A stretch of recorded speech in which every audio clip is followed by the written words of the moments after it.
everybody, and welcome to another edition of Moonhawk Studios Presents. I am your gremlin host, Mac Paladin.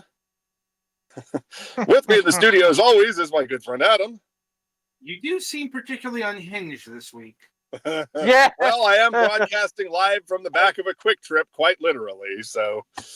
Oh, That's I mean, how that it's still gonna be. implies a moat of stability there, though, Adam. Somehow.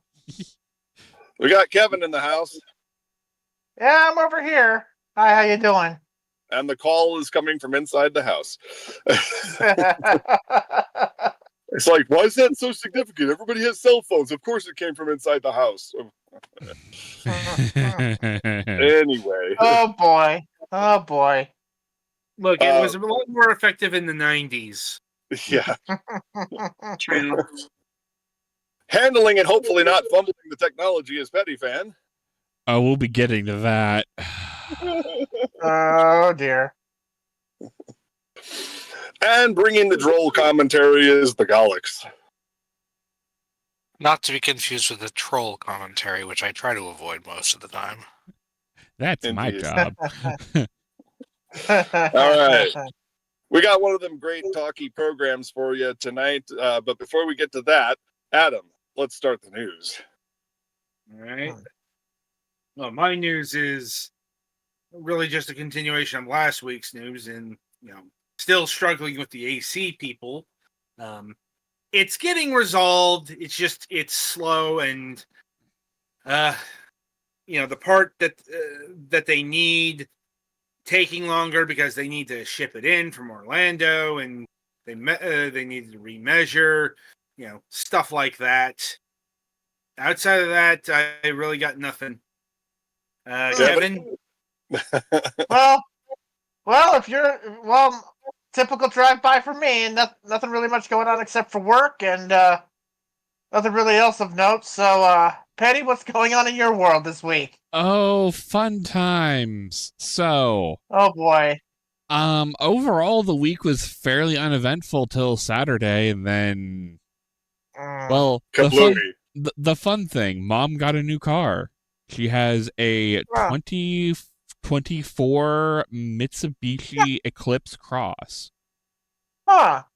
Oh boy. She decided Oh, she wanted to boy. get an SUV this time because my sister and I aren't getting any younger, and because of our disabilities, it's hard to get in and out of a sedan.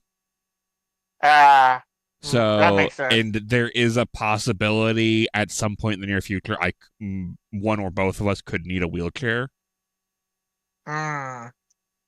So it's better to just bite the bullet and see about getting an SUV now. If that happens, we need a wheelchair. Yeah. It would be easier to mount it to an SUV than a Versus sedan. Yeah. So That makes sense. we've been having fun helping her learn how that works because it has Android Auto and all those fun bells and whistles. She doesn't have remote start for it because in the frigid hell it is Missouri, that very well could be the difference of whether or not she gets into her car. Because freezing rain is a thing here. Yes. So that's been fun. I have her set up with a dash cam as we got her for an early Mother's Day present. So that way accident issue should be caught on camera if that ever happens again. Yes. I hope it never does, but we'll have something to give to the cops. Better safe than sorry. Yeah, we were looking into getting her one before the accident, but somebody decided to do things. Sorry to the issue. Yeah, I still can't really talk much on that yet because we're still waiting to hear back from the lawyers about the issue with the city involved in that. As far as what happened Sunday, my GPU died. Oh boy. In the middle of reviews, it just decided to conk out. So to go. It was just failing just driver-wise, like totally and completely, even on Linux. So it wasn't just a Windows problem, it was straight up. The card was fucked. Uh-huh. So luckily, I was able to get with my sister, and we were able to procure me a replacement. I have gone up from a RTX 3050 to an RTX 4060. Mm-hmm. So hopefully, with the upgraded horsepower, I can investigate live transcriptions for both this and fragments. Because I know that's been something that has been requested by news outlets who were looking to cover stuff we've had on fragments, but because we don't have like transcription or anything like that, and we can't afford to hire someone to manually transcribe our show, because I wouldn't wish that on any human, even if they were getting paid. I mean, wait, no, hold on, I'm part of this. It's like, so welcome to another edition of Moonhawk. Yeah. Yeah.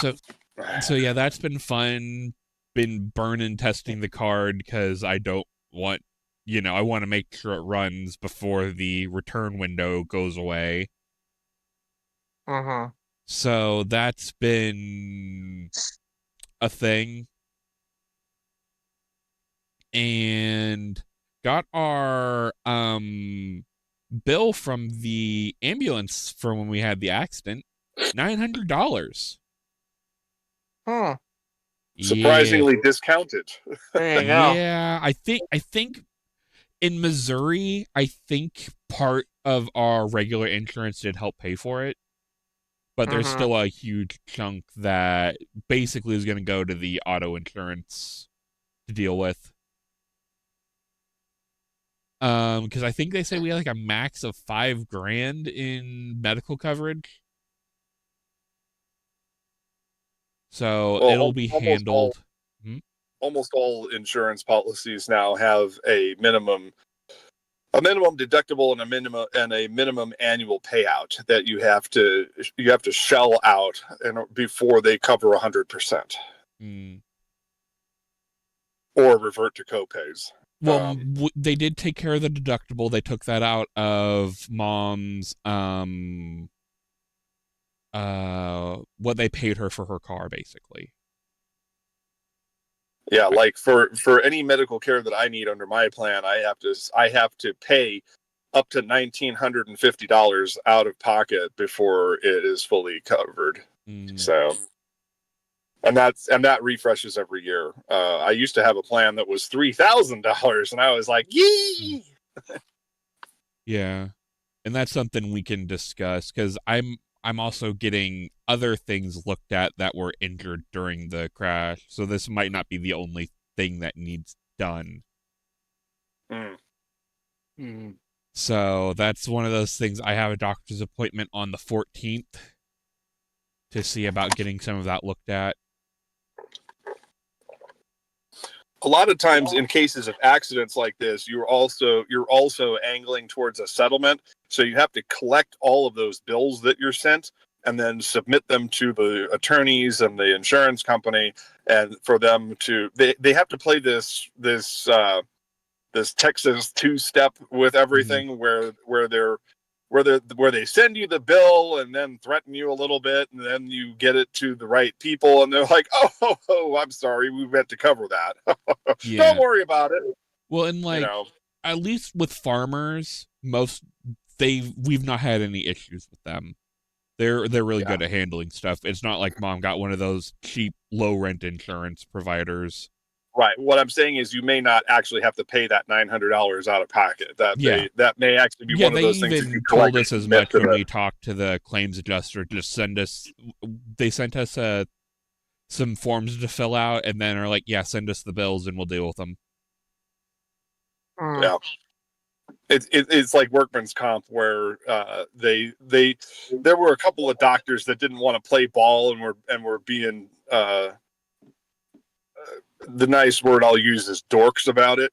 And they're like, well, we'll have to, it's like, well, you have to use your private insurance. And I'm like, no, it's Arizona. You know what? Just go ahead and charge the $30. I'll get it back no matter what. Yeah. Well, like my dad's been having a tussle with workers' comp because the hospital keeps trying to charge him, but under Missouri law, they're not supposed to. That's supposed to go directly to workers' comp. It always goes like this. They send you the bill, and then you forward that bill directly to the adjuster who's working on the workman's comp case. That's in almost every state in the country. That's how it works. Yeah. Well, part of Missouri law, they're not supposed to even send Dad the bill. They're supposed to forward it directly to workers' comp. And yet they do it anyway. The same thing in Arizona. Yeah. So that's been. They sent me a $90,000 bill for an ER visit for getting whacked in the back of the head with a musical instrument. Mm. And then Liberty Mutual was like, "Oh, whoops, sorry, yeah, that wasn't supposed to go to you, but go ahead and send it to us anyway. We'll deal with it, and then we'll yell at the hospital for doing what they did."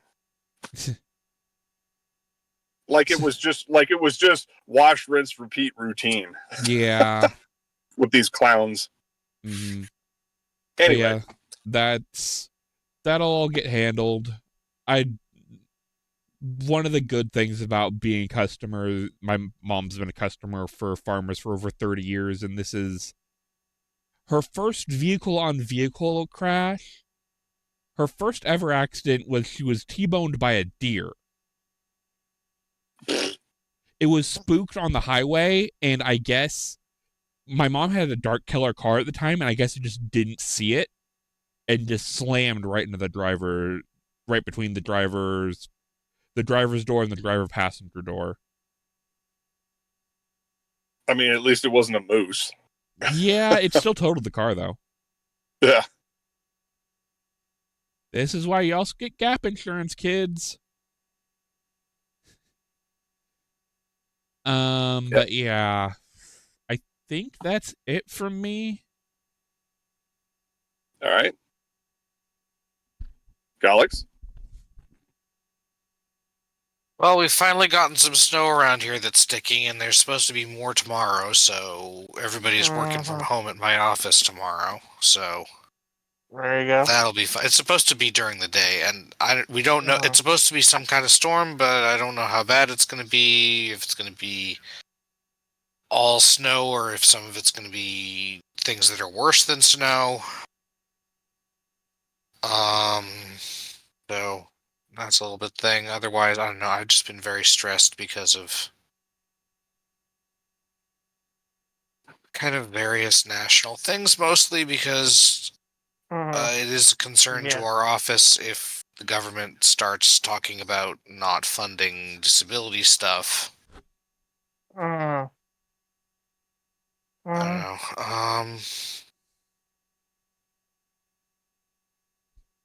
That's probably most of it. I guess in video game wise, in addition to practicing for the Splatfest for Splatoon 3, because they're rerunning the favorite kind of chocolate Splatfest for Valentine's Day, I also was playing Dead Cells a little bit for the other day, because it was one of the things. The Switch Online gives you like missions that you can earn coins that are worth a little bit of whatever, mostly for not practical stuff. Mm-hmm. And one of them is usually play such and such a game or whatever, and it was Dead Cells, and I hadn't played that for a while, so I turned it on and played through it, and actually managed to get to the Castlevania DLC this time. The first time I couldn't find the gate or something. But anyway, I got to that and got through it. The first time you get through it, you can only get as far. You go through Dracula's castle, but when you're about to get to Dracula, Death drags you onto a different route, and you have to fight Death. And then continue through the game normally. So it's not until the second time you go through it at the earliest that you can actually get to Dracula. So I haven't finished that run, but that's what I'm doing. I mean, I died in the stage after Death because I accidentally went to one of the other new areas, which is a little bit harder than I thought it was. But I haven't played. I started a run after that, and I haven't finished that yet. I guess that's all I got. Okay. Well, we're in the we're in the penultimate chapter of my ongoing saga. You know, this was going to be the year that I was going to start saving and start paying stuff off, and well, that's been put on hold by politics and a never-ending financial bubble for me. I have 2.5 weeks every month that is very strong, and then at the end it becomes this intolerable uphill climb to get everything from my internet bill to my car payment to the next month's rent, which is a combined $1,900 on average every month. And that isn't even getting into the electric bill. By my calculations, I haven't actually physically paid an electric bill since last March. And yet somehow still had power for almost a year. Every time I would keep trying to pay it, my bank account would go below zero, and they would just reject the payment, and then I wouldn't get an opportunity to put money into the account before they reattempted payment, and then it failed again, and then they're like, well, you gotta pay us cash now, which requires this whole saga where I have to take a barcode over to Walmart or Circle K and shit and pay with a debit card or actual physical cash because they won't accept ACH payments from my bank account, and it's this whole thing. And sirens are about to pass. Oh boy. So I am quite literally now hosting the show from the side parking lot of a Quick Trip on Valencia Road in Tucson, in the Tucson area, just off the I-19, using my delightful iPhone XR. Power got shut off on Monday. I owe them $2,500 before it'll come back on. And I have actually been bunkering down since before this because I knew it was going to happen, and I knew that my other payments were much more critical for various reasons, like paying the rent. There is a sort of deadline on this because at some point the apartment complex will get wise to the fact that I don't have electricity, and they will send me a fix it or quit notice, which is basically a prelude to eviction. Oh boy. I have camped in my apartment before. I've had this problem before because Arizona from June 15th to October 15th has a mandate from the Public Utilities Commission, or the Corporation Commission as it is here in this state, that they cannot shut off your power for non-payment for the entirety of that time period. And then you're automatically entered into a payment arrangement in late November that usually the first bill is paid in December. And it was $500.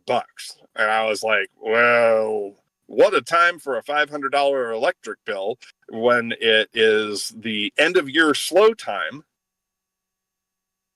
leading up to Christmas, to where I go from $900 to $1,500 weeks down to $600 to $800 weeks. So there's 2 times a year, roughly equivalent to 14 weeks a year, where I have to put in more hours than I am physically capable of at my age and physical condition to put in order to just meet the bare minimums, not to say anything about any long-term debts that I've been harboring. Thanks to my ex and my former roommates, who I guess thought they were something more than they were based on their attitude when they left. Just a whole series of messes. I had a pretty nice apartment, and it was overrun with roaches, and they were constantly pulling emergency inspections on us, trying to quote unquote catch us in the act or something. I don't know. Largely because one of my former roommates was trans. And I can say this because as soon as they moved out, this stopped. The supplies inspections and everything stopped. The constant harassment and notices and trying to get maintenance to enter my apartment. I've had maintenance in my apartment for reasons I didn't ask for in the last year and a half, twice. Instead of the once a month thing they were pulling back when I had my roommates there on the lease. So, shenanigans. So I have been making plans because given the political climate in this country right now and everything, I knew for a fact that commodities and living essentials such as food, water, and electricity were going to skyrocket nationwide because of what are they calling him? Peach Snapple Palpatine. that's a new If one that I helps just started hearing. Huh? I said if that helps you. Yeah. Or as I like to call them, dollar store Duterte. Is fiddling with tariffs and dismantling the federal bureaucracy or whatever, and prices are already starting to fluctuate in negative ways. So I have been building a solar array, and I've gotten about a quarter of the way into my plan. I have a 100-watt solar array, and I have a Predator 350-watt generator, and I have a 35-watt-hour battery and a charge controller, and it's pretty decent. I've got my Mac Mini and my lights and my internet in my kitchen hooked up to that. I've got a little gas stove on the counter. It's a little butane camping stove, and I actually have a 20-pound cylinder in the backyard running my Brinkman grill, and I'm going to get a backyard gas powered generator. They make these. They have this generator from a company called, I think it's called Polaris, that they sell at Walmart for like $450. That is 59 decibels, so I can run it in my backyard, and it's below the noise ordinance limit for Tucson, which is the noise ordinance is no noises above 70 decibels after 10 p.m. So 59 decibels will be like background white noise. And that'll run my electric grill and my washing machine, and I should be able to function for a little while. But yeah, I've been preparing for this for a while because I've been doom prepping to go off grid for a bit now. Getting seeds to grow a garden in the back, stuff like that. Because I have a garden level apartment with a 700 square foot backyard, so I'm going to get more solar panels. I'm building a frame so that I can do a multi-level one, so that way it doesn't take up as much ground space. And that's it. But for the time being, it's simply more convenient, both technically and acoustically, for me to use my phone in my car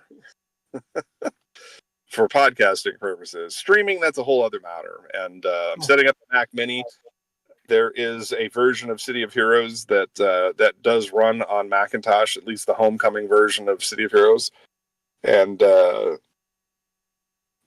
Shadows Mist and I have been experimenting with different stuff with Discord and so on and so forth. And I did just get a new M4 Mac Mini, so it only consumes 33 watts of power. So it's basically a miniature, very powerful desktop computer that consumes less than half of my total input off my current setup. So, yay! All right. So anyway, that's it. That's it for the news. I'll as always, I will have more as things develop. But let's get to the meat of the show here. Our guest tonight is Ogawa Burukku of Yep, Art. that's good. Hello. Hello. Welcome to the program, Ogawa. Thanks for having me. So tell us a little bit about who you are and what you do. Okay. Well, I'm a comic artist who, for 16 years, I was working in Japan, doing manga as an assistant and doing some independent projects. And I was also doing a lot of translation and localization work. I worked in games and manga, and I did like weird like commercial work and stuff too. So I also did some voice acting work while I was there, actually. Yeah, and then in 2020, I moved back to America, and I kind of putzed around for a bit, and then I tried to figure out what I wanted to do next, and I decided I wanted to stick with comics. And I've basically been going through my catalog and kind of digitizing them, because I did previously all of my manga by hand, and now I'm kind of transforming them into digital comics in full color. And that's what I'm doing at this very moment, in fact. Ah. Yeah, working hard. All right. Well, that's a good start. Adam, I'm gonna turn this over to Adam so he can talk to you a little more formally about your projects. Okay. He'll have a little more of the details here, so let's get started. Adam? All right. Right. So I suppose we should start with what you're actually working on, because from what I've been able to research, this is kind of been your signature series since 2012. And yeah, that's true. So, for the uninitiated, what is Fallen? So I joke that Fallen is like magical girls on steroids. What I really mean is it's just more like I grew up watching magical girls, like Sailor Moon and some others, and I was like, I'd really like to see this in kind of a more like gender neutral, kind of realistic depiction. So I took the genre and I tried to kind of make it a little bit more, I don't want to say edgy. That sounds kind of lame, but realistic, I guess, is the word. So, like, if they get in battle, they bleed. If they screw up, then they could have a broken leg or whatever. And there's a strong emphasis on like identity and what that means to an individual. So our main character, for example, is a woman, but is very, very masculine looking. And that's something that you don't see very often in magical girls.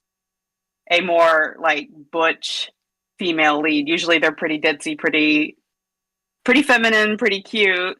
And she's not that. But she struggles, with the kind of dealing with trying to figure out who she is, and yeah, that's basically it. It's just me screwing around doing magical girls that wear black. Although I will say this does sound like a very, shall we say, prescient topic for these troubling times we have. Yeah, and before I started this, it wasn't or when I started this, that wasn't for sure, like trans issues and stuff were not something that people were really talking about unless they themselves were trans or whatever. But like the idea of like gender and everything has become such a big issue now. And I hope that people are able to connect with the main character as she kind of goes through some stuff. Like to me, she's more like a woman who just is very masculine, and that's okay. But I could totally see people who are non-binary or whatever really connecting with her. When I was growing up, I was very much a tomboy. So I just always connected with girls who were not like the pretty princess type. But there weren't a lot of characters that were the main character that were like that. So I just really wanted to have that main character in this story. And I do know that a lot of men have actually connected with her, which is interesting because I don't think that happens very often. And I've definitely had a lot of like non-binary people come up and tell me that they really appreciate the story. So if that's like not your bag or whatever, it's still that's not like the focus of the story or anything like that. Like I don't think I have used the word trans in the comic yet. So it may come up in the future, but that's not like the focus. It's not, it's just some girls trying to kill monsters and go to school and figure out what they want to do with themselves. Well, LGBT plus issues are a subject near and dear to the hearts of this podcast. For various reasons, and I will also say as part of my VTuber journey, #Babaniku.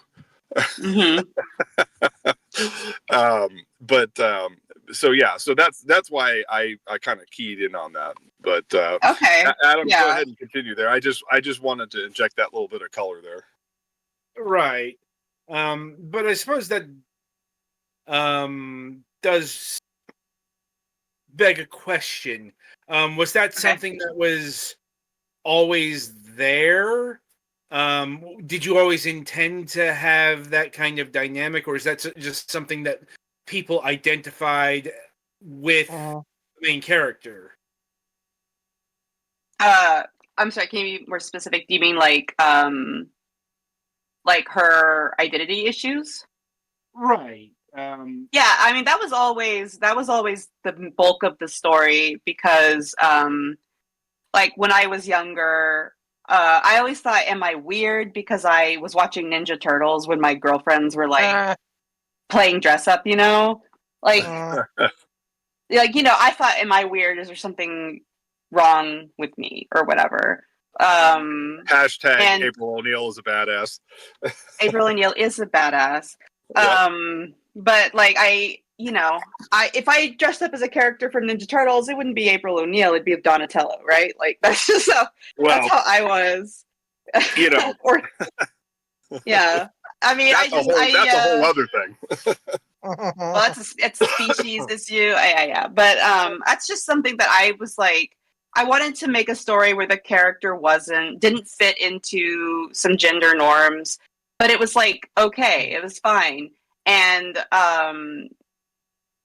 like I wanted her to be a character that people could look up to, who could admire, who could identify with, and like, feel that solidarity with her or whatever. But like, I just didn't get to have that very much. And to be clear, like I'm not a trans person or anything, so I'm probably not going to push that angle too much because like I don't understand the like I don't like that's sometimes I don't feel like that's my story to tell necessarily, but like it is my story to tell about being a woman and not conforming to some gender norms.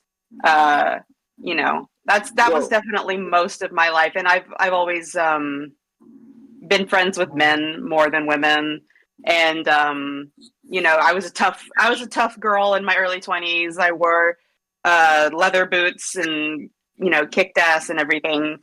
Was in a metal band and whatever, but like I've never been a girly girl, and I just wanted to draw a magical girl story where the main character is also not a girly girl. Well, I was also going to say that given the time period when you were in Japan, Japan is also coming to grips with their own gender identity in a lot of respects. The infamous, if you will, progressive Japanese social structure. It always has, because they have a lot of dubious terms themselves, like new half and stuff like that Mhm. come up. So they're coming to grips with their own identity, and so I feel like the time frame when you created this and Mhm. time in Japan coincide very nicely. Well, it did actually. Like while I was there, you had a bunch of people who, and I don't know. I've heard foreigners call the term "new half" dirty, but like when I was in Japan, it wasn't considered a slur. I don't know if that's changed because everything changes in time and everything. But like when I was there, you would see people who were had been were surgically trans, right? We would say 10 years ago, 20 years ago, we'd say transsexual, but we don't say that anymore. So new half would be like, they had gone through the surgery and they had and it wasn't they weren't just taking hormones or something, like they'd gone through the surgery. So Yeah. was it reassignment surgery? But they were all over TV, and they were pretty well received. Like I remember Matsuko Deluxe was a celebrity that I absolutely loved, and I'll say they because I don't know what their pronouns would be, but like they were a very large man who dressed as a woman, did not identify as female, but you wouldn't know for sure because they do like to dress as a woman or whatever. But then there was another one, was a singer, I think. Anyway, they were just like really common to see. You would see them everywhere. Oh, Haruna Ai, that was her name. She was like, air quotes, new half. And she was on TV an awful lot, and she would do impressions of this idol singer from the 80s and stuff. And I mean, they were in commercials, they were on every TV show, and they were so entertaining and so great. But what was interesting was in real life, you would not know somebody who was openly trans or openly gay even. I only ever once met a gay person who was like really openly gay. Right. And I mean, it just wasn't something people would talk about or accept. It felt like it was like okay when it was on TV and you didn't know the people, but then in real life, you just if people were gay or were trans, a lot of times they just kept it to themselves, or they had their community. They would be open and free there, but then in public they would try to keep it hidden a little bit. Yeah. Yeah, so it was definitely an interesting time when it was all coming into like the mainstream media, and it was accepted there, but it wasn't quite accepted in everyday life. If that makes sense. I mean, No, that's Japanese culture. That's not, Right. I'm quite satisfied with the answer. I'm just kind of taking it all in, Oh, okay. The silence was a little unnerving. Yeah, sorry about that. That's the touch of the tism on this show. You have to forgive that. Okay. So also sometimes people talk and we don't know when they're done talking. Right. I see. Yeah. I'll just say end scene when I'm done next time. Anyway, to I suppose circle back this conversation to your webcomic, putting the gender identity issues aside, does your Fallen webcomic or manga deal with any other LGB issues? The other bits of the yes. Yeah, there is a character who falls in love with another character, but that hasn't happened yet. So later on there is the L part of LGBTQ is comes up a bit. But it hasn't happened L yet. Word. The L word. Yes. Well, I mean that's honestly not surprising because we're talking about the magical girl genre. Mm-hmm. Very sapphic. Yes. Oh, yes. I mean, you go down the line from still Uranus and Neptune to Madoka Magica, Konoha. It's probably easier to rattle off or something that, or sorry, no, it's probably a shorter list that doesn't have these elements, and they'd Yeah. be very old. So, Revolutionary Girl Utena was one of the big ones in the late 90s. That's one of my favorites. That's a huge influence to me. Yeah, Cardcaptor Sakura. Mhm. Like I said, the name a magical girl series. It's probably got some gay girls in it. Yep. Well, Or at least ones interesting with Utena, or at least ones that you could easily mistake as such, or that a lot of the fans will think are. Well, it Well, was interesting. I love that. I love it when it's not quite like, I'm definitely a will they won't they admirer, so whenever there's like a couple of characters and they do a little something and you go, wait, are they? Are they? And it doesn't matter if it happens or not. I'll probably enjoy watching it whether it plays out or not. Like, I just like those little moments where you kind of start to go, wait, I'm sensing something between these two. Mhm. So I can get that vibe from any show. Yeah. Well, Utena I can was get special. that vibe from the Wrestling Federation, you know? Right. I Utena mean, was special though because they used masculine pronouns and honorifics for Utena herself. Well, that's not uncommon though, to be honest. You actually hear that a lot. Yeah, she did say Boku. But like you'll hear like, when I was in college, some of my class, like, I went to college in Japan, some of my classmates would say ore, which is an even more masculine form of me, but they were women. So like, yeah, you and also like all the idol songs, like AKB48 and stuff, like all of their songs use Boku, or at least all the ones that I can think of. They say Boku, even though it's a bunch of women and girls singing. So that's not that big of a deal. You actually hear that quite a bit. I think what's her name? One of the characters from what was it? Wedding Peach. She also used Boku or Orde, or one of those. So it's not the game changing like pronoun use you might think it is. No. It's just Japan likes to play around with that a little bit. I mean, But yeah, she did use Boku. Yeah. Though there are so many other mind-bending changes that Utena did that, well, that could be its own episode, honestly. Oh yeah, Utena. I could talk about Utena for hours. Like, Utena is groundbreaking, revolutionary. I guess it's a play on the title.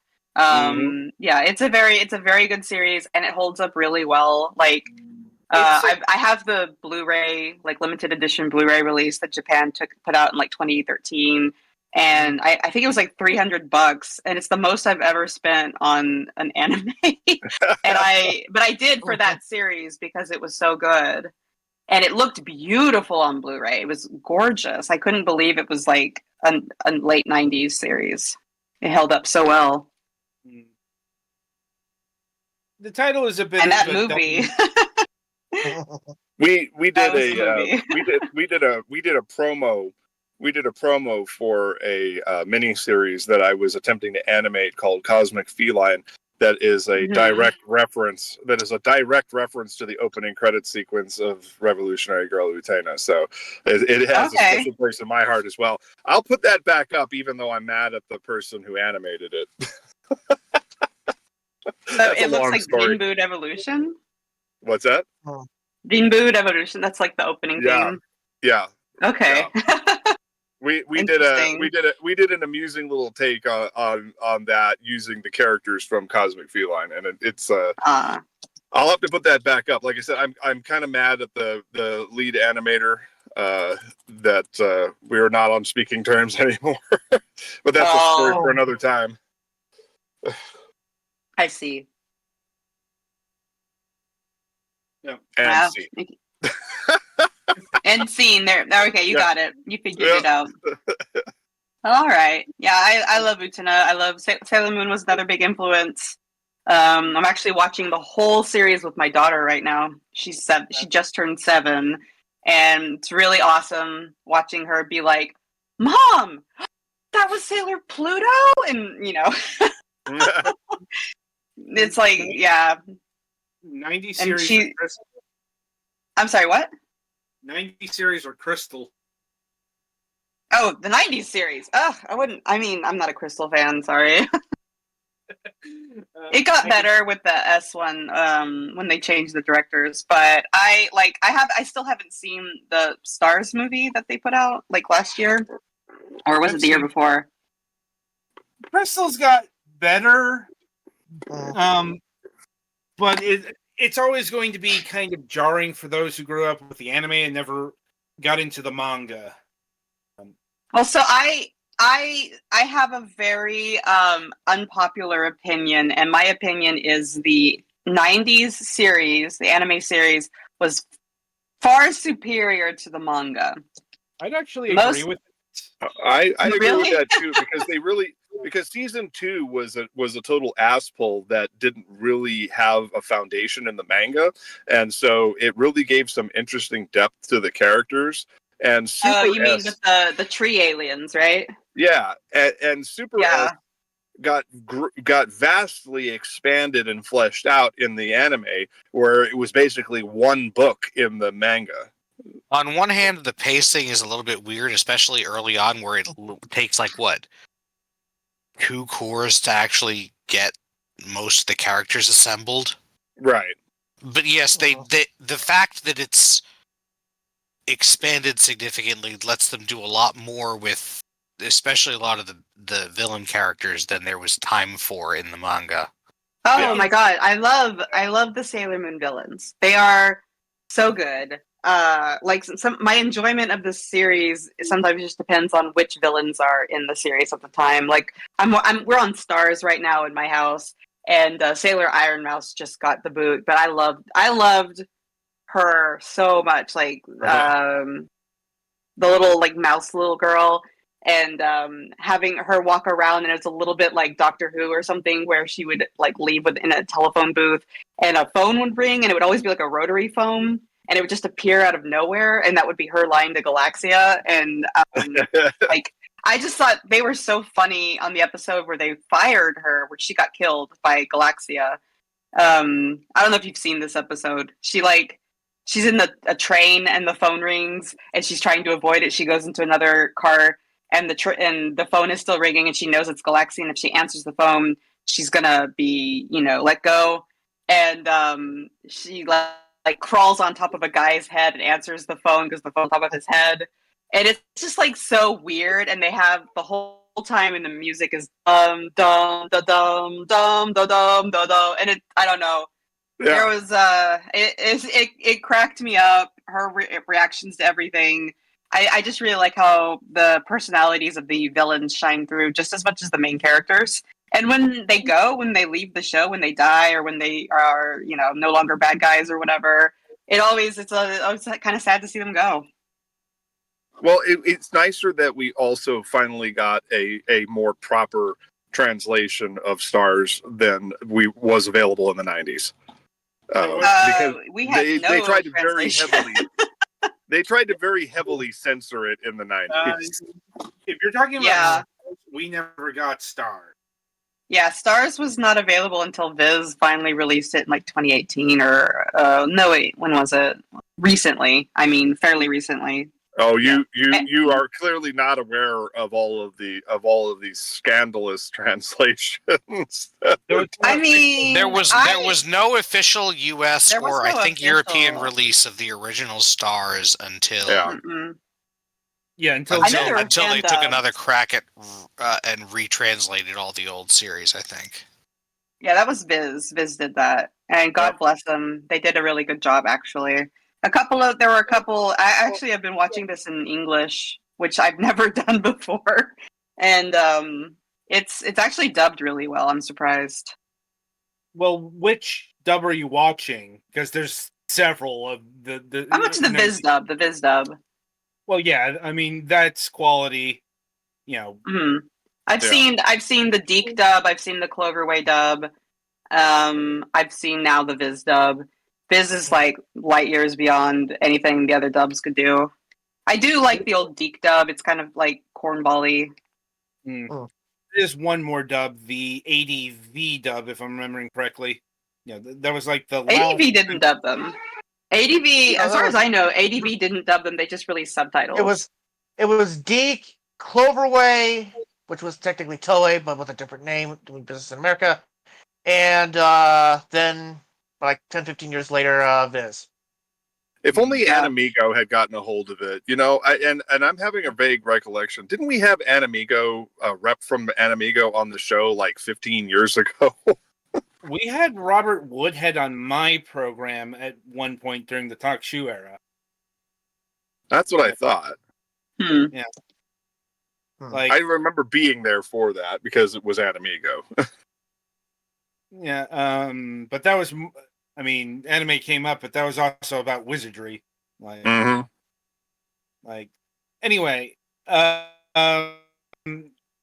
get back on track. Sure. So I'm wondering, what made you want to revive Fallen in recent times and make it more Western? Oh, it was kind of like a practical decision. It was like, so I used to do it by hand, and that means everything, screen tone, inking, all of that was done by hand in Japan. And that's because the materials that I needed were super readily available. I could actually walk down the street and buy screen tone. So it was, and it wasn't very expensive compared to like if you order it here. And then I moved back to America, and I can no longer buy properly sized manga paper. I can no longer buy screen tone. I can no longer buy my favorite ink, my favorite nibs, my favorite anything. And I looked at like, importing, exporting, and it was just like way out of my price range. Because I just spent like $8,000 moving my stuff back to America. It was pretty expensive, and I really was just like on such a tight budget. So I was like, well, okay, maybe I can do this in digitally. And I tried a couple of pages in black and white, and I just thought, if I'm going to be doing this on the computer, why don't I go ahead and just make it in color? And that's when I decided that I was going to just kind of reboot it, flip it so that I wanted to get more involved in the comic scene, not just the anime and manga scene here too. So I decided to just go ahead and flip it so that it reads left to right now. I redid the dialogue balloons to make them look a little more Western. And it sucks because I was at a really juicy part of the story. I don't know if you guys read the black and white version that I had, but I had just introduced like the main villain. Like it wasn't pawns anymore. It was the actual like villain of the series and of that arc. And I had to stop on a cliffhanger. So it sucks that I couldn't just pick it up where I left off, but I decided it's been a long hiatus because I had a baby, so I stopped working while I was, being a mom. And I was afraid if I picked up where I left off, a lot of my fans probably had already moved on. So I decided I would start over, rework the first 3 chapters a little bit to make them flow better, and then try to get new audience if I couldn't recover my old audience. No, go ahead. And how has that been going so far? I haven't really done anything yet. Like most of the money that I make is from like Kickstarters and from conventions. And I haven't really, because of COVID, I didn't really get a chance to do many conventions. I am doing a few this year, but that hasn't happened yet. It's in the summer. So I don't know how it's going yet. So we'll see. I have a Kickstarter coming out. At this point, it's probably going to be March. And I'm really hoping that it's as successful as my other 2 had been. But it's been, I've been out of the game for a bit, so I could understand if I don't make the same numbers. So I guess this is still a work in progress. This is still an experiment that hasn't seen the end of me. have the trial run yet, I suppose. Fair enough. The only thing I was going to interject was, depending on where you are in the country, and if you're willing to sell a portion of your soul, you may actually want to peruse the manga supply section at Hobby Lobby. The manga, whatever they have, is not going to be. It's not going to be the same as what Japan had, and the prices are not going to be even close to affordable. Like, I've seen it before, and I remember like a Copic marker, I think, was like $2 in Japan, and it was like $8 here or something like that. Like, that's crazy. I was paying $3.50, but that's $3.50 for a Copic marker. Yeah. All right. Hobby. Well, I mean, there's problems with Hobby Lobby. Of course, we don't want to support the fascist state, as they say, but it is an option. I see. I haven't been to Hobby Lobby. I used to order actual manga paper from a company on the internet, and this was a long time ago, and I'm trying to remember what the brand was, because it was an official manga brand. Was it Deleter? Deleter, yes, that was where. Yeah, they're the big one. Yeah, it's readily available for very reasonable prices online. So I've seen it. I've seen its availability. I wouldn't consider it reasonable, like compared to what I was paying. But I also wasn't a Deleter fan. I was using something called SM, which is like really hard to come by. I was pretty picky about like the texture of the paper and everything like that. Just artists being picky. You know how we are. Well, there is also the aspect of us being poor working artists. Yeah, exactly. Like, we're poor because we don't cut corners, and when we probably should. Yeah. I guess I'm technically cutting corners now because it costs way less money to make digital comics than it does to make, traditional comics. Oh yeah, well, Clip Studio Paint and Manga Studio have jaded us all. Oh gosh, is Manga Studio still a thing? I think they combined with Clip Studio. I don't think that's a thing anymore. Well, that's what I'm saying, is that that's why I said Clip Studio first, was because okay. Throughout the last decade and a half, those programs have all sort of jaded us to the process. Sure. Fun fact, Manga Studio was called Comic Studio in Japan. I don't know why they changed it to Manga Studio here. Well, because Americans seem to think that there's a difference between manga and comic, which is literally the same word. It is. It's actually like the graphic novels and stuff, or like the compilations, the trades or whatever, right? They're often called comic in Japan. So if you want to get like the collected tankobon, or like the collected graphic novel or trades of like your favorite series or whatever, it'd be like in the comic section usually. Yeah. But I've seen many online otaku be like, "Hey, manga is Japanese, comic is American, get it right." And I'm like, oh, okay.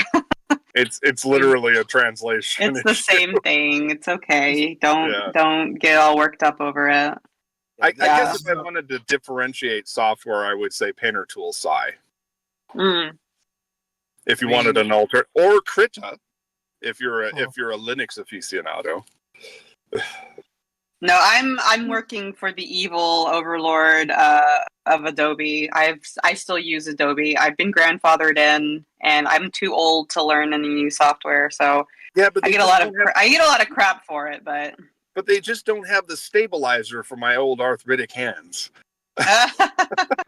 Do they have something like that on these other programs? Oh, Clip Studio and Painter Tool Psi are like, it's like I'm sitting here palsying like I've got Parkinson's or something, and I'm making these beautiful tapered lines because they perfectly execute both in Paint Tool Psi and in Clip Studio, both Pro and EX. they have stabilizers that have 24 levels. Oh my goodness.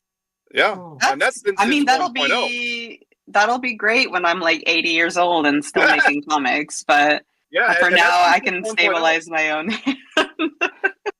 That's so interesting. I didn't know they had those mechanics in place. Oh yeah, that way it gives you that natural flow, like you're working with either a paintbrush or a pencil. Oh, yeah. I it did take me a little while to like learn to draw digitally. Like at least comics. I was actually really slow in the beginning because I was trying to figure it all out. Because like I don't know, maybe it's just me. I worked traditionally so long, I would erase something and then I would, even though I'm working digitally, I would try to like brush away the bits of the eraser that weren't there because it's digital. But like it was just such a habit. I mean, I started my digital career on a Wacom Graphire 3. And so, and Photoshop CS. Actually, technically Photoshop 7, but I started on Photoshop 4 or 5. Did you? I used to draw mouse stuff on Photoshop 3 and 4. Yeah, that was Macintosh back in the day. pre-tablet. Yeah, I would use I used some student edition because I was in high school, and Photoshop 4 was my favorite. 4. I think I liked 4 and 5. I hated 6. I hated 6. Yeah, everybody hated 6, and then I forgot when it switched to like CS or whatever. 2001. Oh, really? Okay, Yeah, I guess I started using it then. Yeah, I had a copy of CS for the Macintosh back in those days, and I was sitting there. I would color with it, but I wouldn't draw with it because I couldn't make a straight line in that to save my life. It took some serious practice. I think I got an Intuos 4 or something like that. I forgot what it was, and that changed everything. Yeah, that was like my graduation gift, I think. See, now I'm spoiled because I've got both a XP Pen Artist 12 and a Wacom 1. I'm using a Cintiq right now. I had a Cintiq 12WX back in the day, but my cats jumped on it and snapped it in half. Oh, wow. Heavy cat. Yeah, they actually cracked the circuit board so that way it didn't synchronize anymore. Oh my goodness. Yeah, I don't have cats, so I don't have that problem. Oh, the curse of the artist. Yeah. The curse of the artist with pets. Yeah, well, when you have a 22-pound Russian blue running around, dive bombing off of bookshelves. Yeah. Dive bombing off of bookshelves. Yeah, that'll cause some problems. All right. End scene. Yep. It was implied in the sigh. Okay. Anyway, Adam? So you're going back and you're revamping your comic here. Is that just related to the art, or are you making changes to the story as well? So the first 3 chapters I always kind of hated. I did some really stupid like beginner mistakes. Like I thought, oh, it's fine if I make everybody naked in the first chapter. That'll be cool and edgy. And I had this idea that if they started out naked, they were blank slates. So like their whole like identity issues, like where who are they, what are they, like that would be a complete like starting point for them. So I made them naked, and it was in 2012 in Japan, having nudity in your comic wasn't a big deal.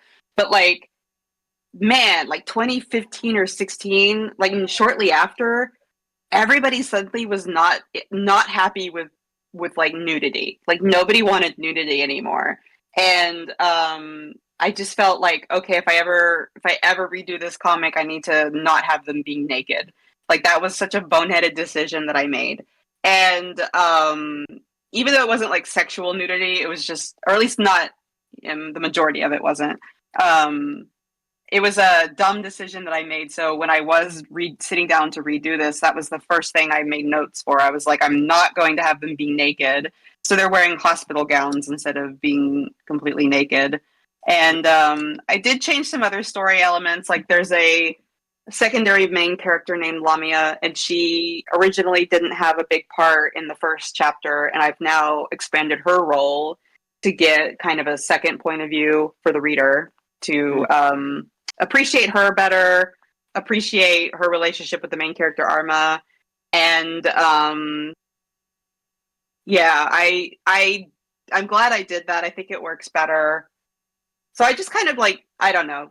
I wanted to rewrite the first 3 chapters in a way that returning fans could skip those chapters and just keep reading, and they wouldn't really miss anything. But for new fans, it was going to be a little bit easier to get into the series, and they wouldn't be put off by nudity or anything like that. So that was my whole goal with rewriting the first 3 chapters. You know, it's interesting that you mentioned 2012 because that was the year that the anime of Shimoneta came out, and that series specifically, very pointedly, criticized Japanese morality. Maybe they got mad about being called out. I mean, it got bad. Like 2010, 2011, like Queen's Blade and stuff were big in Japan. Oh yeah. And Rumble I Roses. was actually yeah. I was there's like what is it called? Yep. I mean, there were so many, I can't even remember them anymore. But like Queen's Blade is one that I will always remember because I was actually really into it. I thought it was the best thing in the world. I loved how crazy it was. It was the craziest show in the world. There were so many female characters that I thought were so Burst Angel. Huh? Oh yeah, Burst Angel was another one. Sange. I was actually really into all of that. But then something changed in America. So whenever I would come back and do conventions here, I noticed that people weren't selling like nudity and didn't even want to buy it as much. Like some of the older fans did, but the younger fans didn't. Like college age kids were not as into nudity as like some of the older millennials and Gen Xers and stuff were. So there was definitely like a change in interest, and I guess people aren't gooning as much as they used to. So.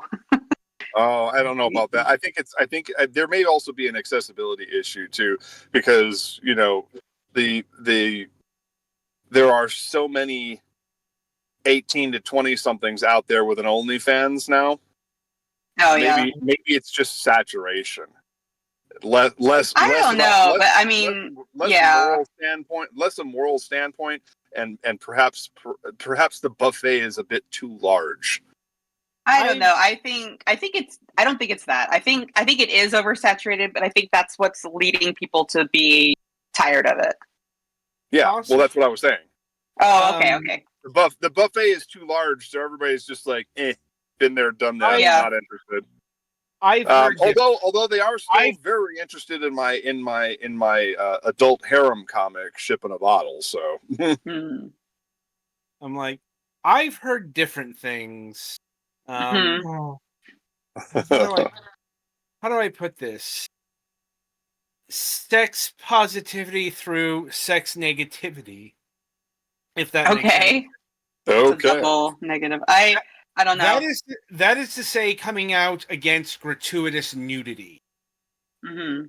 You know, because that was very much a feature of not just anime, manga, but you know, like 80s sex comedies had a lot of that. Yeah, it was amping up for a bit. And that's not something that jives well with the younger generation. I literally watched a video series on YouTube of a Zoomer trying to explain Golden Boy. Oh man, that was a good one. Yeah, and doing it in the most Gen Z way possible too. Just I don't get any of this. This is wilding. Just oh my god. It was like. I mean, I was a big fan of. There was a series called. It was called Sorcerer Hunters in English, Bakuretsu Hanta in Japanese. I was obsessed. I wanted to be those girls so much. The Tyrann chocolate girls. I thought they were so cool. Yeah, that. But I thought they were cool. I thought the sexiness was cool. That and like Rune Soldier. Those who hunt elves. Yeah. Oh God, where they have to strip elves. I mean, the thing is, it wasn't as bad as the premise would suggest. It wasn't nearly as bad as you would expect. I was a little disappointed. I feel like I was like, wait, where are the naked elves?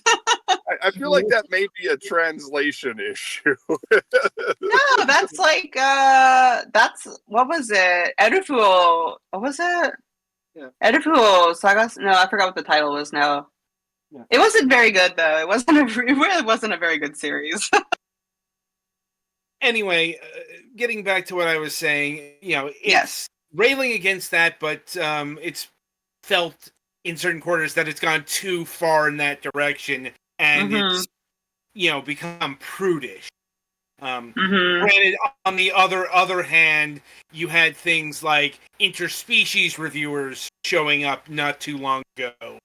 The series. Wait, what? The series that Funimation translated and then pretty much backed away from because they couldn't get enough censorship into it to make it comfortable. They pulled the English dub because they could not censor it in a way to their satisfaction. Yeah, that was the series that finally broke the I can't believe it's not porn barrier. Oh. Well, if you've seen the uncensored version, it is porn. It is. I know it's porn. Like, I'm just saying that, they tried to push that as just another ecchi series, but it didn't work. Nope. I think Redo of Healer also suffered that fate as well. Yeah. Funimation did the same thing that they did with Shimonetta, where they covered the almost not even shown bits with these weird animated stamps, and it was incredibly irritating. Yeah, they did the same. So with interspecies reviewers, they did that, and they did that with Shimonetta back in 2012, and it's really obnoxious because you really don't see anything. It's all Barbie doll nudity. Oh, that was really big for a while. That's how they got away with a lot of stuff. Yeah. Actually, I really can't stand that. I'm like, if you can't go there, then just don't go there. Yeah, Right. it's like you decided to dub this, and you don't go all the way. You decide to cut halfway through because. But it's definitely a What's trend. going on? Like, if you want proof of this, look no further than the Ramna 1/2 remake. I was surprised that they even showed the nudity, even though they don't show nipples, I don't think. The manga did. Well, yeah, the manga did. I'm talking about the remake. The original animated too. Yeah, I'm like, the anime was not shy about nudity, let's say. Well, that's because it was the 80s. They were all good with it. Yeah, it's the 80s, and it does kind of speak to it character-wise somewhat, although it's also definitely there for fan service. Also, Rumiko Takahashi's sense of humor. She likes the raunchy jokes. Yeah. I mean, Ranma 1/2 is my favorite manga of all time. That is my favorite manga. I can read that anytime and get pure, like, just so much enjoyment out of it. Like, I will never get tired of it. Yeah, anyway. I actually have another adult comic called Peppermint Saga that's very heavily influenced by the works of Rumiko Takahashi. And blended a little bit with the Slayers, and Project A-ko.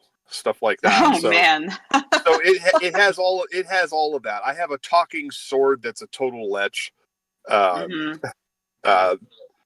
and tanned elves everywhere.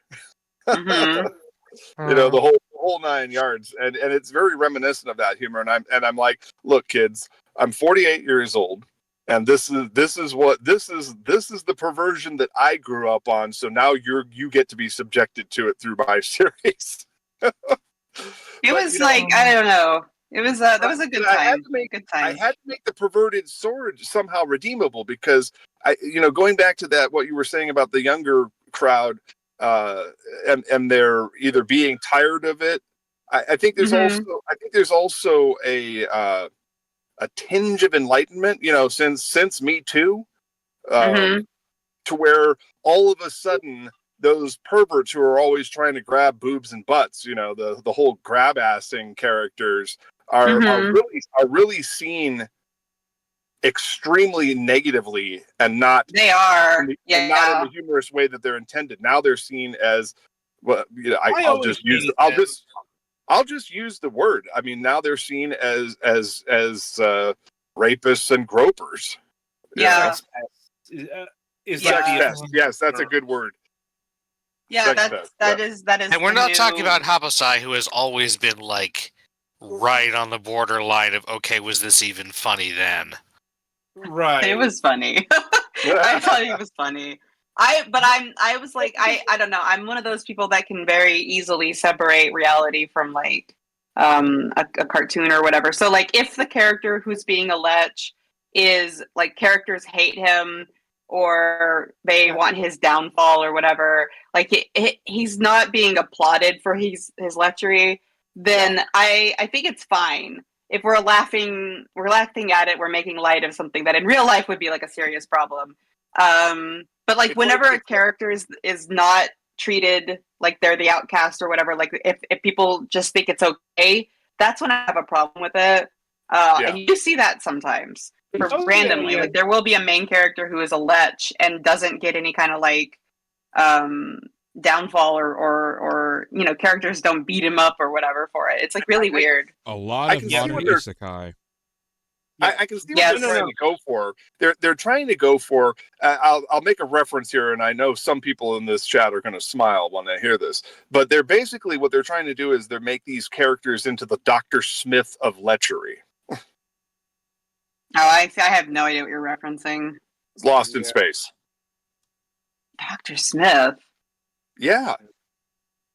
The main character who never... Yeah, the family is lost in space, and there's this one guy who's on the ship and is blatantly like between amoral and evil and makes trouble for them in like every fucking episode, but they never just chuck him out an airlock. This is the Swiss Family Robinson in Space show. Okay. Yes. Yeah. I never saw it. There's a long story. There's a long story behind that. The actor who played Dr. Smith was literally only supposed to be in the pilot, and he just kept showing up and writing himself into episodes. Amazing. And they did this for like 3 or 4 years. I should go to McDonald's and write myself into their schedule and just show up and see if I get paid. Oh. There's very few instances where that has ever worked, and yet he kept showing up, and CBS kept giving him checks. Yeah, I mean, it worked for Spielberg too. Right? He just kind of snuck into the studio and saw an empty office area and claimed it as his own, and soon he was directing Jaws. Oh. Well, I feel vindicated now because my reference almost clanked. Almost. But I'm sure that our typical listening audience would understand it and nod approvingly. Okay. Does your audience? I mean, you guys usually have like an older audience. We suspect so. Yeah. You know what? I think it's more that we don't have any illusions whatsoever about being hip with the kids. Yeah. Oh, okay. See, now I mean, Yeah, just by that's totally the saying opposite. that, you've already excluded anybody who was born after 2000. I mean, it was ironic, but the fact that I would use that intentionally, even ironically, still doesn't speak well. It's I no, don't know. I yeah. got a lot of youngins who are following me on my channel. It's really odd because like when I go off on one of my rants during City of Heroes, everybody's like, "All right, kids, gather around the campfire. Uncle Mac is going to go crazy." I like being my Oh, age. man. It means I don't have Short-ass to trip. pretend to be connected with the trends. Never liked that, even when I was a teenager. I'm being old is fine. Being old, I've my opinion on things has changed as I've gotten as I've become a mom, especially. I don't know if you guys have kids, but that's been such a big change to a lot of my my ways of thinking and everything. That's a long conversation that would have to happen on another show. Yeah. For a Anyway, lot of reasons. Mm. Anyway, so what's your upcoming Kickstarter going to be about? Well, my upcoming Kickstarter is going to be for the first volume of the rebooted Full Color Fallen. It's going to be the first 5 chapters. How many pages is that? That's like, I think that's like 140 pages of content. I'm going to have. I have looked up on the website, and it is currently up to chapter 3, page 22. So the website is the free version. Yeah, is only on chapter 3. I'm actually working right now on chapter 5. So I've already finished chapter 4. But for Patreon, I put all of the new stuff on Patreon, and then for the free version, I'll put the older pages up at a much slower rate. So I'm further ahead than the public version of the website of the webcomic is. Mm-hmm. So I'm actually working on, like, I've got like I think I've got 13 pages left, and then it's done. So I'm hoping to finish it, if not this month, then early March. And I'm just going to have the Kickstarter go live probably after I finish work on this. I'm flatting some comic pages. I mentioned that earlier for another project. And that's once I get that done, which that's over with by the end of this month. I'm going to launch the Kickstarter probably March. I've already made some merchandise for it to kind of get things going. Sticker sheets. I've got a T-shirt that I'm going to have, posters, postcards, etc., bookmarks, maybe some acrylic figures, some keychains, etc. I haven't gotten the number. I don't remember what my goal is. I may have set it 3,500. I can't remember now. I don't have it in front of me. But it's not a huge goal. I think it's doable. I'm just hoping that I've still got some fans who are wanting to, help me continue the series, because I have been on hiatus for a long time. The last book came out in like 2018, I want to say. And that was a big success, that Kickstarter. That one I got like 600% when I needed. So I had a good turnout. I'm hoping I can do at least half that this time. That'd be great. And what are your your stretch goals? Let's see. I'd have to get into my files. Stretch goals would include like a hardcover version instead of a paperback version. What is this? A metallic foil title printing. Probably would include, I think the acrylic standees are actually a part of the stretch goal.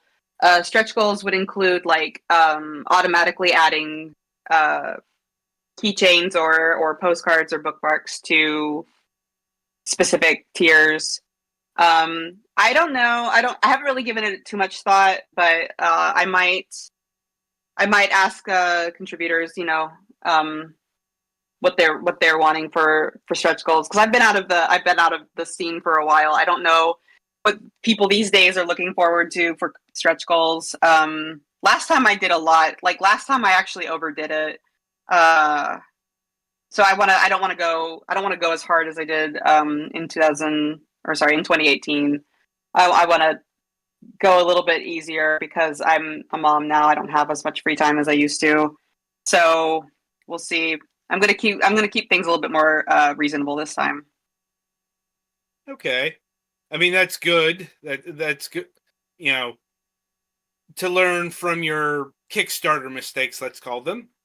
And Well, I mean, I didn't. I got like 95% of things out last time. There were just a couple of things that I couldn't do because I actually got pregnant in the middle of it. So, yeah, there were a couple of things that I couldn't do, but the vast majority of items and everything got shipped out and everything got sent. So I had some really high level tiers that I probably won't do this time because I did like really special, like very special requests, and I didn't get like all of them done. And I lost contact information for a lot of people because Kickstarter, I didn't know this. They do this thing where like after so many months, they just kind of like you don't have access to individual like information. Like I don't know if you guys have ever done a Kickstarter. I have. Yeah, I like went in to try to get in, like, so years later, somebody answered a survey and I was like, man, I'm already done with this. I can't believe this person just now answered the survey. And I tried to go in to see what they wanted because I was going to try to answer, get it shipped to them anyway. And I didn't have access to it anymore. Like Kickstarter was like, you have to request to get these older Kickstarter project files.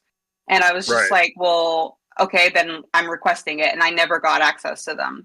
So that guy, sorry, buddy, whoever you are, you took 3 years to answer your survey, and I unfortunately couldn't get any of his survey responses after that time. But so I'm going to try to make it more easily understood that you have a certain time before I can't send out anything anymore or whatever. So that's one of the mistakes that I made. I didn't realize that there was like a time limit on that. Yeah. But it only affected a few people. It's kind of funny because, we ran our most successful Kickstarter campaign back in 2013, and Petty Fan and the Golics were actually the top bidders. And we just, they paid to be here, and then we couldn't get them to leave. And now I'm in your tech looking at the end stream button. Oh, man. Well, yeah, I mean, I think Kickstarter is great. I've met a lot of really cool people through it. I just, I got the silly idea that I wouldn't even need to, like, I had all these stretch goals, and I was like, this is silly. We're not going to make $20,000. What am I even thinking? Why am I putting these stretch goals in? And then we did make $20,000, and I just had a goal of like, I think 3,000 or something like that. So it was insane. And that's a mistake that I don't want to make this time. Like, I don't want to have stretch goals that even if I think we can't reach them, I'm just not going to do stretch goals like that. Mm-hmm. And every time I make this joke, I do have to make this disclaimer. Even though I make that joke about them not leaving, we don't want them to leave now. Oh, that's sweet. Mostly because we know your secrets, Mac. They know where the bodies are buried. I can't get rid of them. Yeah. I mean, unless you kill them, but you don't want to do that. Good luck finding them. We're on quit. He'd have to come up here, and aside from not being able to afford that, he'd probably freeze to death. Same. I'd get. It would be like a misery situation where I would just end up in a snowdrift. Or Stephen King'd. Yeah. This is going into a whole weird area. Turn into The Shining. Oh boy. Or coma. I was the dead guy all along. Oh. Anyway, it's 1 a.m., so we should probably wrap this up. Yes. All right. It's been a pleasure talking with you. Did you have any appearances or anything that you wanted to give a shout out to? I know you mentioned that you were going to be doing the con circuit in the summer. Yes. The only convention that I am comfortable speaking of right now I will be at Mhm. SoonerCon, which is a convention in Oklahoma in, I want to say that's in June. Okay. And other than that, there's another convention in September that I'm supposed to be a guest for, but I'm gonna hold off before I announce that one, just in case. Alright. But it's in the Yeah. works, we'll say. Mhm. Yep. So SoonerCon is June 20th in Norman, Oklahoma. It is a 3-day convention. So if anybody's in that area, come on by. It's going to be a lot of fun. I'm actually doing the t-shirt design for that as well. All right. So that's the only thing that I've got completely confirmed. I've been holding off until the books are actually like in front of me, Mhm. So we'll see. Check my Twitter page, check my Blue Sky page for information on any upcoming events that I'll be doing. I'll probably have more information posted closer to May. Mhm. All right. All right. Well, it was lovely talking to you, and maybe we'll, as always, whenever we have a good interview, we have an open-ended invitation to come back when something major develops, especially when I forgot where I was going with that. I was actually, I think the old man struck It's 1 back. a.m. You're getting tired. I get it. Yeah. Well, I can let you guys know when the Kickstarter is live, and if you guys want to have me back, we can shoot the shit a little bit more. Yeah, we'll have to do a Alright. recap and then talk more about 90s anime. Yeah, I love that subject. We didn't even There talk you go. about Evangelion. Oh boy. Is this where we start Yeah, clapping? we'll save that for next time. Yeah. Congratulations. Go all night with that one. All right. Well, you All guys right. get some good sleep. Thanks for having me. All right. Indeed. Thank you so much. Good night. All right. So that was Ogawa Burukku of Fallen. Be sure to check them out on Kickstarter and observe their free webcomic site. I guess we should take at least a few minutes and talk about entertainment news this week, just to keep with tradition here. So, Adam, is there anything worth talking about this week? I'm going to pass this over to Kevin because it was the Grammys this past weekend. Yeah. Yeah. Take it away. Yeah. Kevin. Yeah, well, it's a case of pretty much everybody winning something at the end of the day, which is actually kind of surprising considering that it was going into it was going to be like everybody going up against each other. To be honest, I don't think I feel covered. I don't feel up to talking about it because it's so late, and I don't think I could be able to do it within like 10 minutes. It probably would have to go a little bit longer because there was so much that happened, and I hate to say it, but I'm not in the mood. I know there was a lot of frowning over Beyonce getting Best Country Album. Yeah, well, that's a case of people not understanding what country is. Number one, and number two, people not liking that a black woman won a country category. I'm just gonna say it. Yeah, well, That's basically she's what not it very is. traditionally a country artist, but she did put a lot of work into it. Yeah, she put out a country album. Right. Okay. It was a country album, and in tone, in production, in everything that was meant to be. It was meant to be a country album. It was based upon her experience at the CMAs not being good and saying, you know what? I can make my own country album. Screw y'all. So that's basically what this is. And she finally won Album of the Year after, God, I don't know how many tries. Can't remember off the top of my head, but yeah, it's a case of Beyonce won Album of the Year. Kendrick Lamar also got Record and Song of the Year, and 3 other categories, which put him up to 22 Grammys all time. Funny enough, his Grammys this year were for his diss tracks with Drake, which pretty much makes him the greatest diss tracks of all time. And we haven't gotten to the Super Bowl on Sunday, where he's probably going to do that song in the Superdome with 60,000 people in attendance. Oh boy. Awesome. And a certain origin maniacal bastard. I think I heard that Taylor Unfortunately. Swift did not get anything. No, she didn't. But frankly, she was just. It was just there. She was just there. She probably wasn't going to win anything anyway. She has a Because lot it of really was big between- fans, though, so some people Yeah. probably think she deserves the one for existing. Yeah, but I she think- wasn't I going think to win. To be clear, I think she's I'm between- neutral on the subject of Taylor Swift. I'm not against her. Just I'd heard some people talking about that. Well, Well, she herself didn't really mind much. Like, I think she's between albums right now. Is kind of Yeah, I was the like, other did she issue. even release Yes. anything last year? yeah, I she did. think she the released, Tortured if Poets nothing else, Department. she released her last album at least 5 more times. No, she I- released the Tortured Poets Department, which was up for Album of the Year. She was Oh. also up for a couple song awards as well. But yeah, she was not going to win. She was not going to win anyway because it was between basically Beyonce, Chappell Roan, see what else? Who else? Charlie XCX, and I'm blanking on the last one. I know there was 4. That lady who became super popular this past year. Hmm? I'm trying to Ton the Shadows talked about her. I Yeah. feel Chappell weird. Roan. I already dropped name dropped her. Not her. You know, I felt weird being the guy in the room that had to say Yeah. to the "Who the fuck is that?" people, "That's Chappell Roan." Yeah.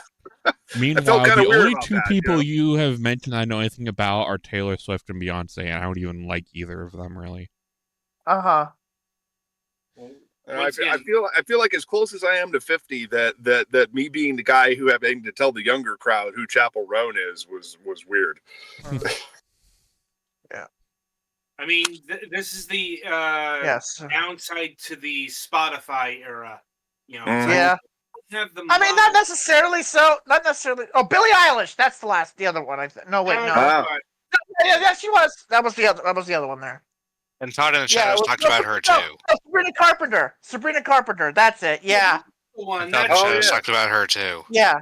no, Yeah. So it's that's the one between that Billy. big this year. Yeah.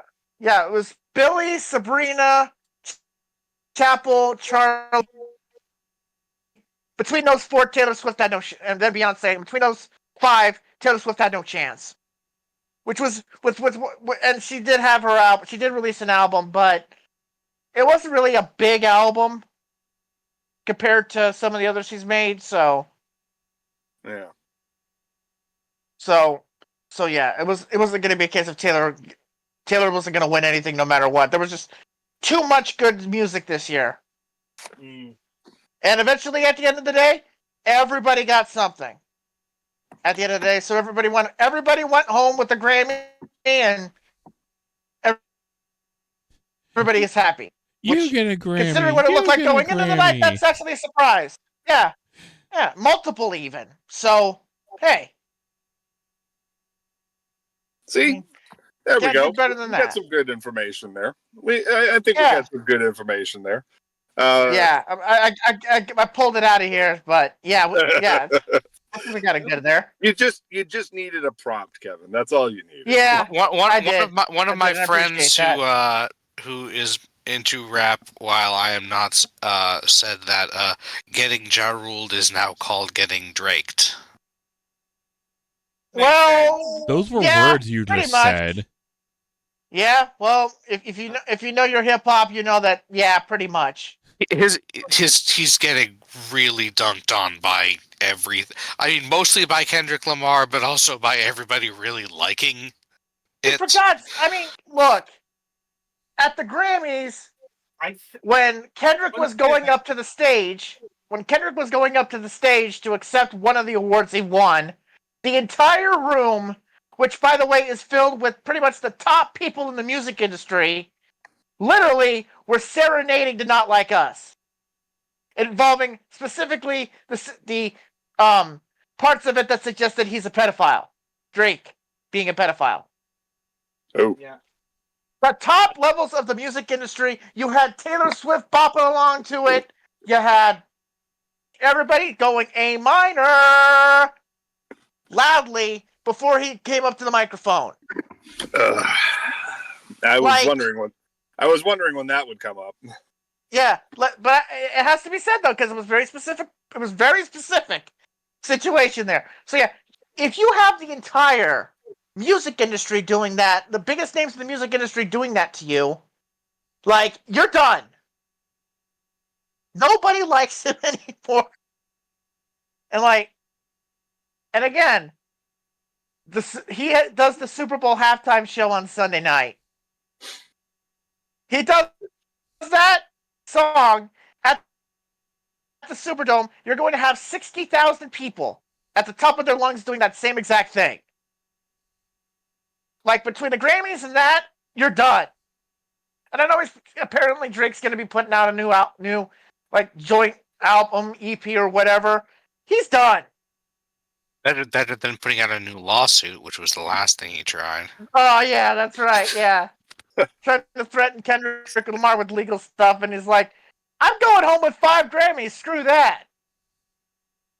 That's better First than rapper 5 to go home with 5 PS5. Grammys since Lauren Hill. That's Yeah, better than first 5 rapper, PS5. First rapper to go home. Yeah, pretty much.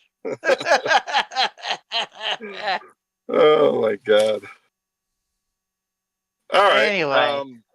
That should do Is it. there anything else we need to cover, even however briefly, before we wrap up for the week? We're good for the week. No Yeah, I think we're good industry, for the no week. industry stuff about animation or studio mergers or Not at the moment. No. people we need to We can- boycott we can because they kowtow pull that to up. the No, we're No. good. to the No, we're administration. good. We're good. We're good. right. We're good for the moment. All right, except get off Meta and get on Blue Sky. Pretty much, yes. Yeah, get off X and get off Meta. And just remember, kids, the ASCII code for X is 88. Is it? Yep. Yeah, apparently. Uppercase or lowercase?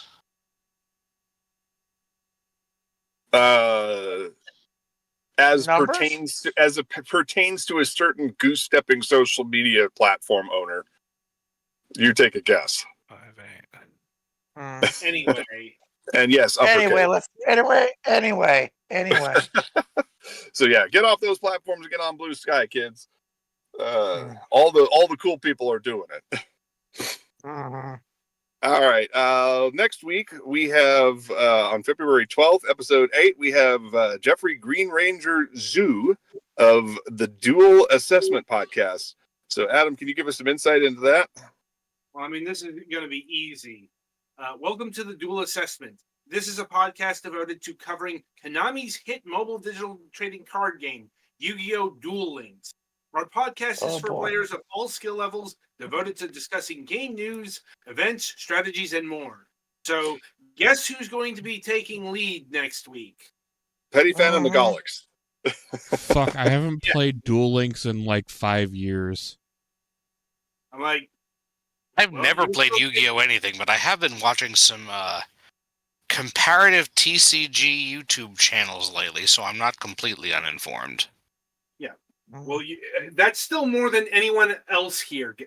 So, Yeah. y'all are, Yu-Gi-Oh! That's the one with the spiky hair, right? yeah. Doesn't narrow it down, bro. Trick question, but yes. And That and was the question joke. and the follow-up question is, which one are you speaking about? Yeah, that was the joke, Kevin. Yes. Anyway, point is, you guys are the card game people. Mhm. All right, I'll try and see about looking into it again. All right. Protagonist of GX actually has disturbingly normal-ish hair. Yeah. Well, maybe normal with the hair, but not a lot of anything else. Yeah.